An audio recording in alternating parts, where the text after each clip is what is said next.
Perepepam. Bueno, Bueno, seguimos. ¿Qué trajiste, Franco? Hoy, un artista, Búnker, ropa, búnker comida. número 20. Comida ya ni traigo, viste que ya los búnker han sido cada vez más humildes. Sí, nos estamos adaptando.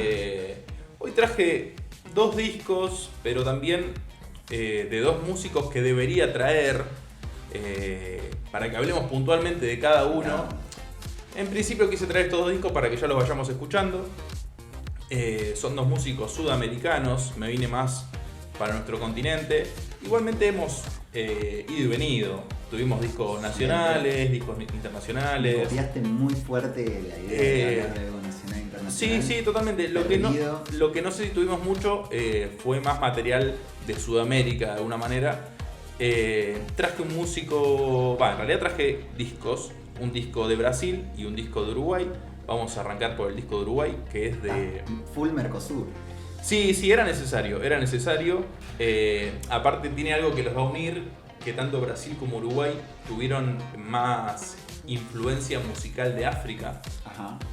Al menos un poco más que lo que terminó teniendo Argentina, que quizás se europeizó un poco más en lo que fue yendo su boom popular. No sé de qué estás hablando.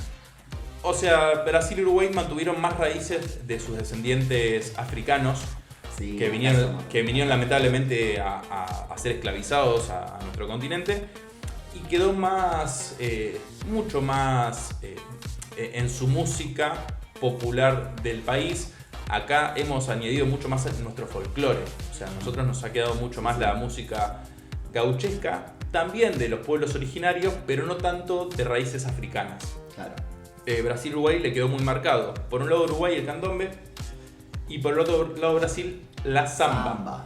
O el samba. Yo siempre me confundo porque a la samba argentina se le dice creo que la samba y Brasil es el samba. El samba es el coso que gira. Y está el samba del Sacoa, Ese, claro. que no tiene nada que ver con Que un género bailás musical. ahí. Exactamente. Entonces hoy traje a Mateo Solo Bien Se Lame, un disco de 1972. Que es de Ángel Eduardo Mateo López, más conocido como Eduardo Mateo. No sé si lo conoces. Nunca lo escuché nombrar. Bien, siquiera. nacido en Montevideo, 19 de septiembre de 1940, fallecido un 16 de mayo de 1990. Insisto, no me voy a meter puntualmente tanto en los 2 músicos, pero sí que tengamos más o menos un contexto de épocas.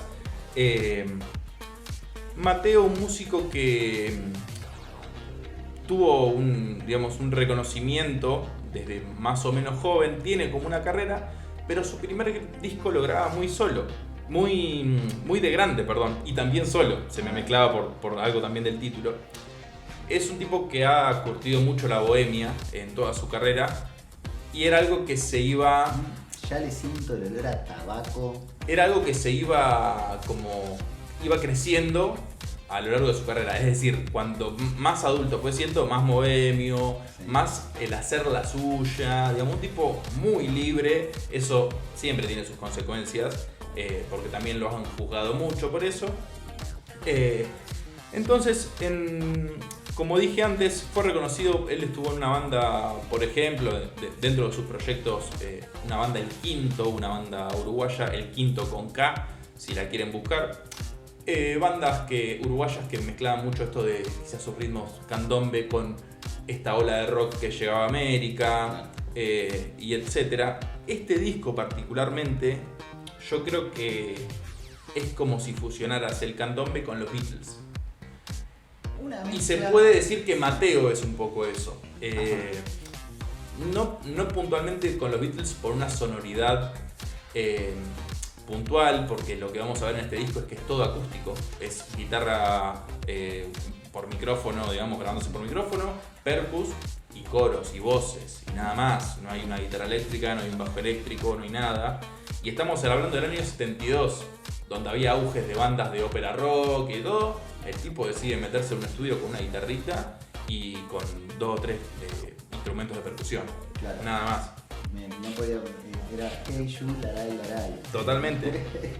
Cuando dijiste la mezcla de. Tiene lo que fue este disco, que fue muy loco, que por ejemplo en palabras de Jaime Ross, que quizás es un músico más conocido de Uruguay, Sí. él lo que dice fue que un disco que salió y sus temas ya eran clásicos. El Instant Classic, claro, clásico instantáneo. Ya era un tipo que ya tenía mucha poesía arriba, mucha carrera arriba, era reconocido y un poco también se esperaba el disco de Mateo.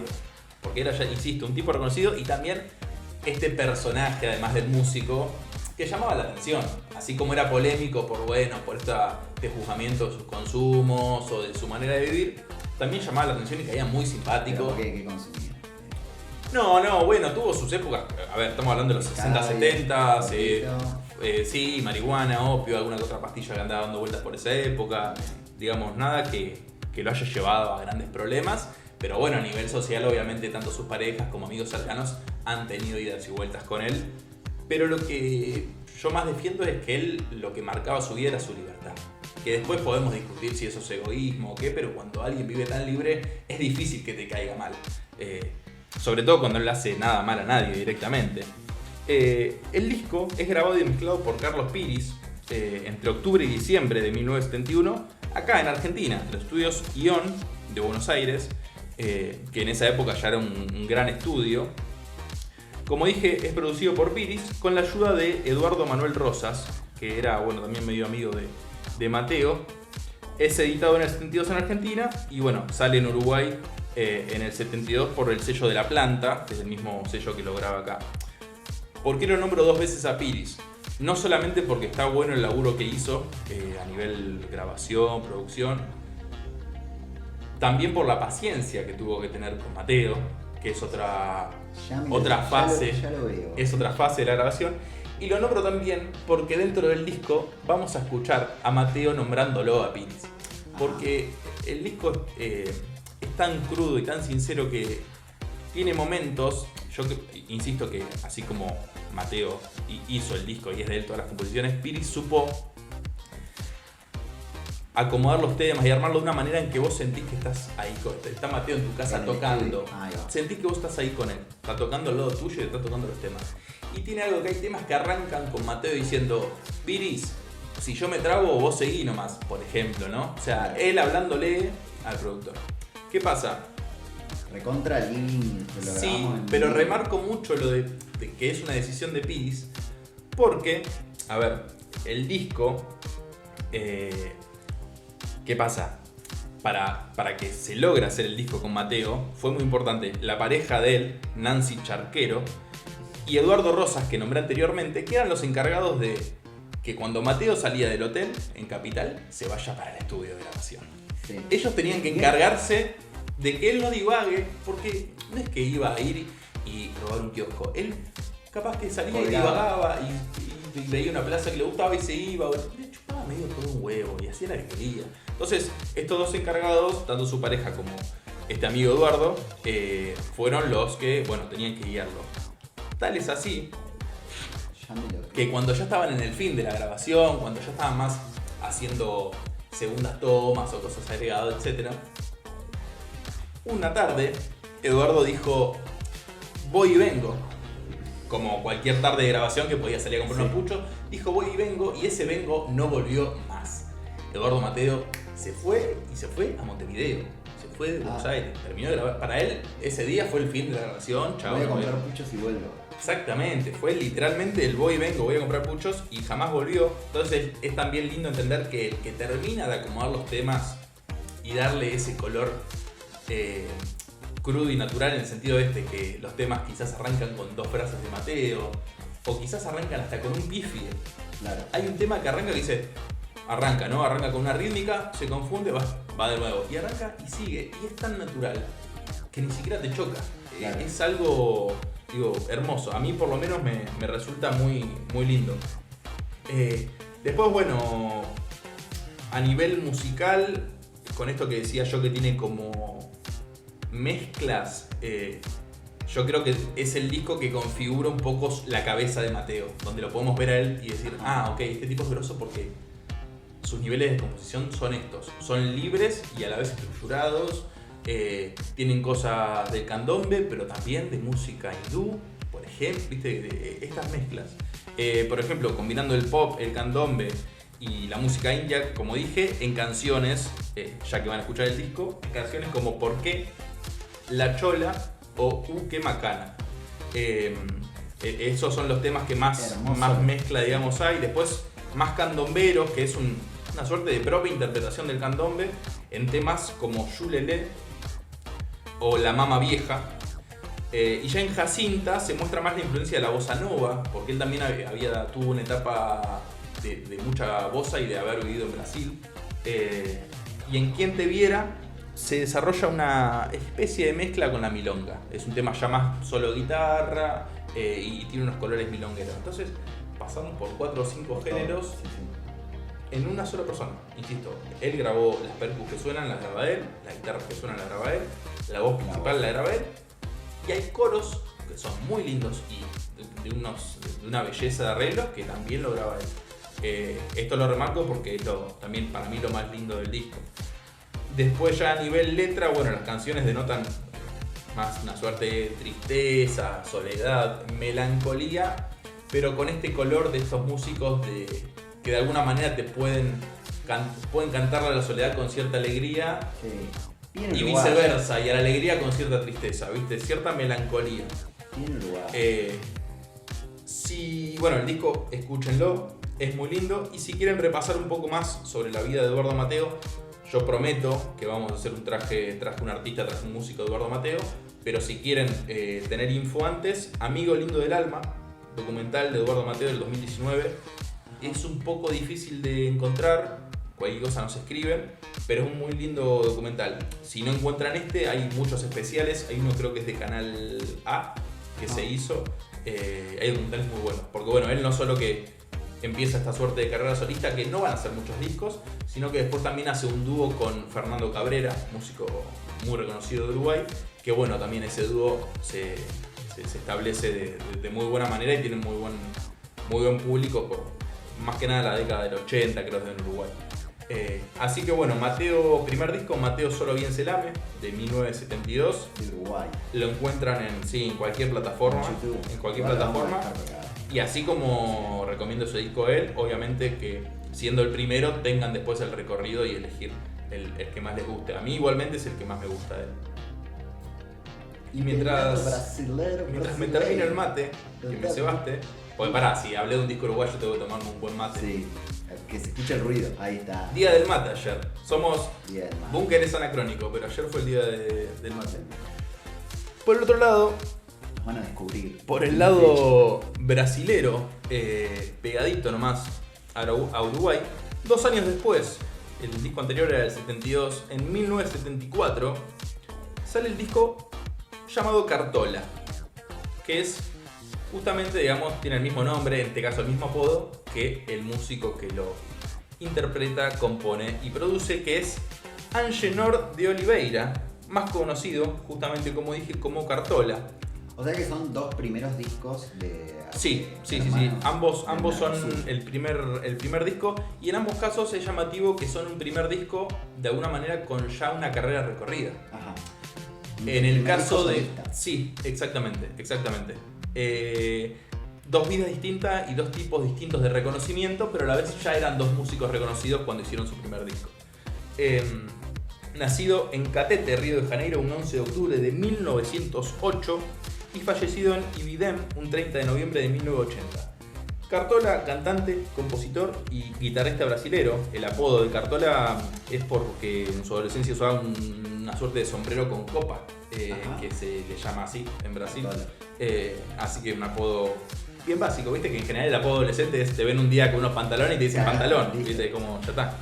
Él es considerado por varios artistas brasileños como el mayor zambista de la historia de la música brasilera. Por eso quería volver. Opa. A ver, Mateo quizás no estaba tan pegado al candombe, más allá de que lo usaba y esto. En este caso, Cartola está muy pegado un poco a ser el que oficializa el samba ya como canción brasilera. Decirle la samba, por favor, porque yo veo el samba. Veo cosas girando. El samba era un género que venía más de África, mucho más apoyado solo en percusión, sobre todo también porque era música que se daba con cierto estilo de ritual en donde se tocaba y se bailaba hasta morir, como en todos esos ritmos, esos géneros. No hasta morir literalmente, no lo aclaro por las dudas. No hay que morir.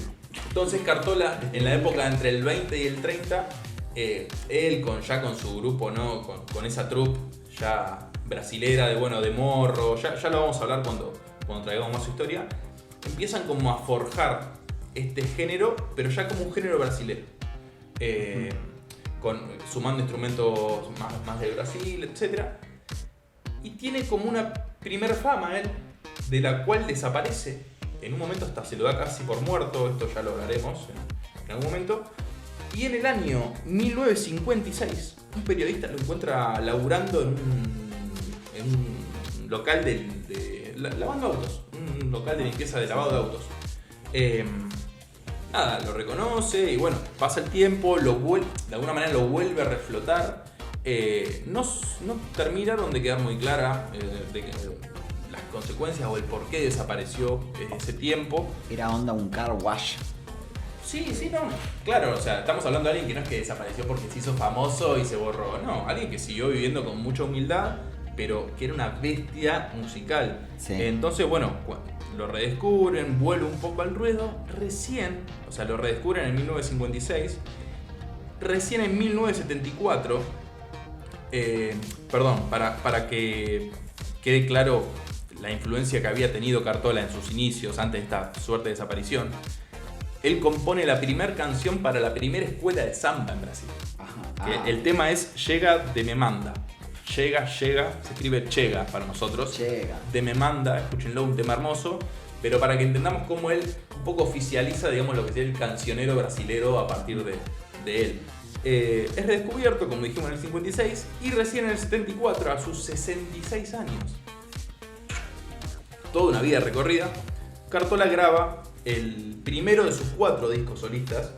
Y bueno, y acá es donde ya la carrera toma impulso a nivel leyenda. O sea, claro, acá ya lo catapulta a ser realmente el referente. ¿Otro clásico instantáneo? Sí, yo creo que sí. Pero lo que ya diría es que todos sus discos son como clásicos instantáneos. Tiene algo de que, bueno, justo este tema tiene temas como As Rosas Não Falam, O Mundo é um Moinho, Acontece, O Sol Nascerá, Que Me Ves Sorrindo, Alborada, Alegría. Todos temas que cuando los escuchen, a mí por lo menos la música brasilera me ha costado en general durante mi vida tiempo en meterme, y Cartola me abrió la puerta de una. Cuando yo escuché Cartola, el tipo me abrió la puerta, yo entré, me senté y no salí más. Y no me pasa con... Después me pudo haber pasado con Chico Buarque, pero siento que es alguien que va también a otros géneros, entonces quizás no es tan puro como Cartola. Este tipo tiene una esencia tan pura que yo creo que una vez que lo escuchás no puede salir a nivel género, ¿no? Ya... Escuchar Marley con el reggae, como que entrás por acá. Totalmente, sí, totalmente. Y también lo que tiene es que es un boom, es una piedra elemental de la música brasilera, e influye a músicos como Ney Matogrosso, Chico Buarque, que lo nombré recién, Caetano Veloso, entre otros. Como que él también le abre la puerta. No es que a este boludo que está hablando ahora, que soy yo, me abre esta puerta del género, sino que imagínate ser también de ese país, claro, en un contexto cercano, y que te presenten el género de esta manera hermosa. Después, algo que me parece muy lindo a mí es que acá vamos a encontrar más instrumentos que en el disco anterior. Insisto, este disco también todo grabado a micrófono, no hay nada enchufado, en general guitarra, cavaquinho, y después nos vamos a encontrar con toda esta gama de percusión, que es lo que le da un poco el alma al samba, que es encontramos, bueno, como dije, un cavaquinho que es más guitarra, ¿te acordás? Sí. El cavaquinho de Oscar Alemán. Sí, bueno, por ahí que lo conoció en Brasil, al cavaquinho. Exacto. Que tenía la historia del tipo que le hizo el Bunker, no me acuerdo el número, pero vayan a... Sí, totalmente. Ay, me deprimí de nuevo. Después, más de percusión, aparece el zurdo, el tamborín, que es como una especie de pandereta, el pandeiro, que es una pandereta más grande, el tantán, el agogó, que son como unas campanas unidas que las percutís, el rocar, que es una suerte de sonajero, mi favorito, la cuica, que hace un sonido que me gustaría imitar, que suena como un pajarito, como... ¿Viste que suena sí. como, bueno, la cuica es Sí, un ya sé elemento cuál es. que es de frotación. Vos lo que ves es como una suerte de, es como si vieras una pandereta, pero en realidad la frotan como abajo, como una suerte de trapito. Vean videos de una cuica porque es hermoso. Y qué bueno que no te ven a vos haciendo el gesto de cómo se La llama. cuica. Después el recorreco, que es un raspador de metal, y el repeñique. ¿Por qué marco todo este set de percusión? Porque van a ver cómo tema por tema, lo que sostiene a las canciones es la percu, digamos, por eso digo que es como el alma. Después hay temas que son más solo guitarra, o bueno, se me van a mezclar con otros temas de otros discos, pero digo, en general arranca la percu y ahí arranca el tema. Y hasta que no termina, no va a terminar la percu. Y hay algo del sonido de percusión que también le da sonoridad brasilera. No sé cómo, hay cosas que no se explican, ¿viste? Pero es color Brasil, hay algo de que es selva, es morro, es calor, es playa, es mar, es ese sonido tropical tan logrado. Después, bueno, las canciones, un poquito lo mismo que el disco anterior, denotan tristeza, una referencia constante a la soledad. Las letras, un poquito lo mismo, tratan de amor, melancolía, ambigüedad, pero acá aparece algo que es brasilero y que también está en el sonido, que es la saudade, que es un concepto que es para mí inabarcable, porque es como que lo entiendo y no lo entiendo, que es como la expresión que tienen los brasileños hacia una suerte de melancolía, pero que es como un sabor entre dulce y amargo del extrañarte. Ajá. Entonces, si quieren entender lo que es la saudade, para mí se escribe saudade, si no me equivoco, para mí es Cartola. Para mí la saudade, si tiene un sonido, suena a Cartola. Okay. Así que, y lo mismo, si quieren conocer un poco más de la vida de Cartola, que igualmente lo quiero traer a Bunker también, música para os olhos. Música para los ojos sería, que se escribe música para os, O-S, olhos, O-L-H-O-S, que sería como ojos, música para los ojos en portugués, del año 2006.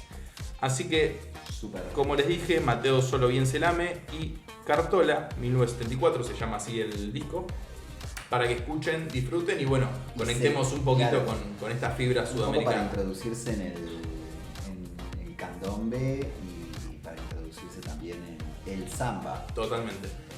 Totalmente. Qué bien. Y siempre está bueno tener como eso, como los músicos de entrada a algún género, que de última, capaz que no te volvés súper fan del género, pero... ¿Entendés de dónde vienen algunas cosas? Claro. Sí. Pero Insisto, ese atributo es más de Cartola que de Mateo, pero en Mateo lo que sí podemos ver es la libertad compositiva del tipo. claro.